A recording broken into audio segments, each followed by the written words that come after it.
வணக்கம். நீங்கள் இணைந்திருப்பது வடக்கின் குரல் செய்திகளுடன். யாழ் சிறையிலிருந்து 20 கைதிகள் இன்று விடுதலை. வெசாக் தினத்தை முன்னிட்டு யாழ்ப்பாணம் சிறைச்சாலையிலிருந்து 20 கைதிகள் இன்று விடுதலை செய்யப்பட்டனர். வெசாக் பண்டிகையை முன்னிட்டு ஜனாதிபதியின் பொது மன்னிப்பின் கீழ் நாடு பூராகவும் 388 சிறை கைதிகள் இன்று விடுதலை செய்யப்படுகின்றனர்.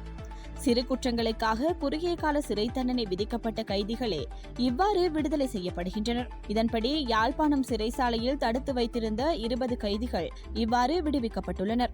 கைதிகளை யாழ்ப்பாணம் சிறைச்சாலை அத்தியட்சகர் டி.ஐ. ஜெயவர்தன உள்ளிட்ட சிறைச்சாலை அதிகாரிகள் கைலாக கொடுத்து அனுப்பி வைத்தனர். தமிழரசு கட்சியிடம் சில சபைகளை விட்டுக் கொடுக்க கோரும் சித்தார். தமிழரசு கட்சியும் சில சபைகளை விட்டுக் கொடுத்து ஏனைய தமிழ் கட்சிகள் ஆட்சியமைக்க ஆதரவு தர வேண்டுமென ஜனநாயக தமிழ் தேசிய கூட்டணியின் இணைத் தலைவரும் நாடாளுமன்ற முன்னாள் உறுப்பினருமான தர்மலிங்கம் சித்தார்த்தன் தெரிவித்துள்ளார். உள்ளூராட்சி சபைகளில் தமிழரசு ஆட்சி அமைப்பதற்கு ஒத்துழைப்பு வழங்க எதிர்பார்த்துள்ளதாக தெரிவித்த சித்தார்த்தன், தமிழரசு கட்சியும் சில சபைகளை விட்டுக் கொடுத்து ஏனைய தமிழ் கட்சிகள் ஆட்சி அமைப்பதற்குரிய வழிகளை செய்ய வேண்டுமென தாம் தமிழரசு கட்சியின் செயலாளரிடம் கோரியுள்ளதாகவும் தெரிவித்தார். ஜனநாயக தமிழ் தேசிய கூட்டணியின் இணை தலைவர்களுடன் இலங்கை தமிழரசு கட்சியின் பொதுச் செயலாளர் ஜனாதிபதி சட்டத்தரணி எம்.ஏ. சுமந்திரன் யாழ்ப்பாணம் கந்தரோடையிலுள்ள சித்தார்த்தனின் இல்லத்தில் நேற்றைய தினம் சந்தித்து கலந்துரையாடினார்.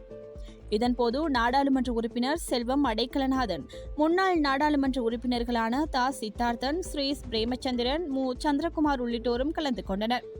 உள்ளூராட்சி சபைகளில் ஆட்சி அமைப்பது தொடர்பாகவும் எவ்வாறு செயற்படுவது என்பது தொடர்பாகவும் இதன்போது கலந்துரையாடப்பட்டது. இந்த சந்திப்பை அடுத்தே தர்மலிங்கம் சித்தார்த்தன் ஊடகங்களுக்கு மேற்கண்டவாறு தெரிவித்திருந்தார். யாழ் வைத்தியசாலையில் பணிபுரியும் சிற்றூழியர் ஒருவர் திடீர் மரணம். யாழ்ப்பாணம் கோப்பாய் வைத்தியசாலையில் பணிபுரியும் சிற்றூழியர் ஒருவர் இன்றைய தினம் வாந்தி எடுத்து உயிரிழந்துள்ளார். நீர்வேலி பூதர்மட ஒழுங்கு என்ற முகவரியைச் சேர்ந்த குணரத்தினம் குணாதரன் என்ற 3 பிள்ளைகளின் தந்தையே இவ்வாறு உயிரிழந்துள்ளார். இச்சம்பவம் குறித்து மேலும் தெரிய வருகையில், குறித்த நபர் இன்றைய தினம் வாந்தி எடுத்துள்ளார். இந்த நிலையில் அவரை கோப்பாய் வைத்தியசாலையில் அனுமதித்த போது சிகிச்சை பலனின்றி அவர் இன்றைய தினம் உயிரிழந்துள்ளார்.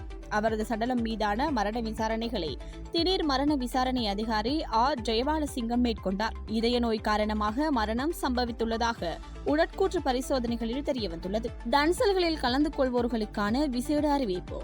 வெசாக் போய தினத்தை முன்னிட்டு நாடு முழுவதும் நேற்றைய தினம் வரை 9,000க்கும் மேற்பட்ட தன்சல்கள் பதிவு செய்யப்பட்டுள்ளதாக இலங்கை பொது சுகாதார பரிசோதகர்கள் சங்கம் தெரிவித்துள்ளது.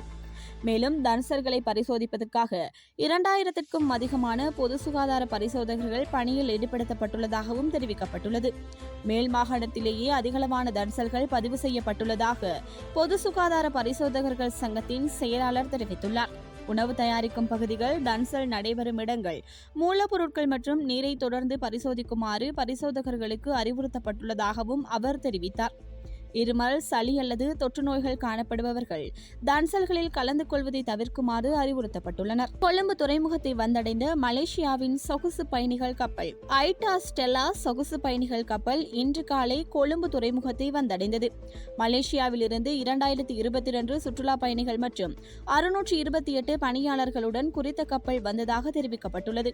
குறித்த கப்பல் நேற்று இரவு ஹம்பாந்தோட்டை துறைமுகத்தை வந்தடைந்த பின்னர் இன்று காலை கொழும்பு துறைமுகத்தை வந்தடைந்தது.